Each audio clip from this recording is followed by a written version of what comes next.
Как да си направим шоколадови бомбони в домашни условия само с 4 съставки. Дори не ви е нужно специално сладкарско оборудване. Цялата рецепта ще я има в описанието на видеото.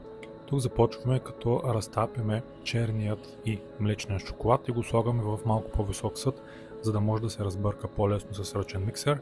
Добавяме загрятата сметана плюс глюкозата към шоколада и започваме да бъркаме с миксера, като тук от този ъгъл се опитах да снимам и изглежда се получи добре.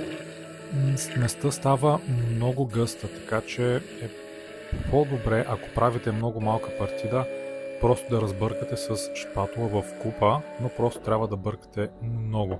Тук добавям маслото, като ако сместа е много и искате да се получи наистина добра емулсия, най-доброто нещо, което може да ползвате е ръчен миксер.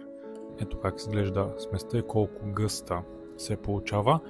Тук излях в силиконов молд, като може би трябваше да излея в купа и да направя просто топченца трюфели, да ги оформя с ръка, но саминати исках просто да видя как ще станат шоколадови барчета и от тези квадратни шоколадови бомбони.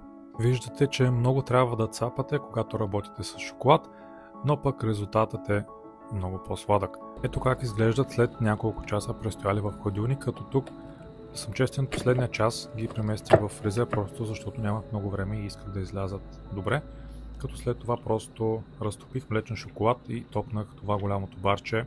Просто искам да видя как ще изглежда едно барче и останалото го нарязах на малки квадрати. Тук това, което търсим е да премахнем излишния шоколад от всички страни на бомбоните, за да се получи перфектно тънка обвивка от всяка една страна.